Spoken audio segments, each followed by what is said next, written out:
దానికి టైం ఉంటుంది. 10 సంవత్సరాలు పడుతుంది అది క్యాన్సర్గా కన్వర్ట్ కావడానికి. అంతకుముందే మనం కనుక్కొని ట్రీట్ చేసి అది క్యాన్సర్గా కన్వర్ట్ కాకుండానే ఆపచ్చు. అంటే దీంట్లో ముఖ్యంగా ఒకటి చెప్తున్నారు మేడం, బ్రెస్ట్ క్యాన్సర్కి అయితే మనకు ముందస్తుగా ఏదైనా వ్యాక్సిన్స్ ఇటువంటివి లేవు. సర్వైకల్ క్యాన్సర్కి అయితే ముందస్తుగా ఏ ఏజ్లో వేయించవచ్చు పిల్లలకి? అంటే సర్వైకల్ క్యాన్సర్కి అదే అండి ఇప్పుడు నేను చెప్తున్నాను, స్క్రీనింగ్ ఒకటి. ఈ స్క్రీనింగ్ ద్వారా మనం క్యాన్సర్గా ముందే కనుక్కోవచ్చు, అదొకటి. ఇంకొకటి సర్వైకల్ క్యాన్సర్కి అడ్వాంటేజ్ ఏమొచ్చింది అంటే 90% of the cervical cancer cases HPV human papilloma virus అనే ఒక వైరస్ ద్వారా వస్తున్నాయండి.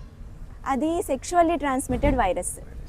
అంటే ఒకరి నుంచి ఒకరికి సెక్షువల్గా ట్రాన్స్మిట్ అవుతుంది ఆ వైరస్.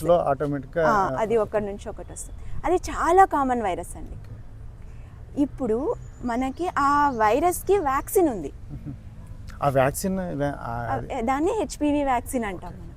ఆ వైరస్కి వ్యాక్సిన్ ఉంది. ఆ వ్యాక్సిన్ వలన మనం అసలు హెచ్పివి ఇన్ఫెక్షన్ రాకుండా కాపాడుకోవచ్చు. హెచ్పివి ఇన్ఫెక్షన్ అనేది మనం కంట్రోల్ చేస్తే ఆటోమేటిక్గా సర్వైకల్ క్యాన్సర్ అనేది కంట్రోల్ అవుతుంది. ఈ హెచ్పివి వైరస్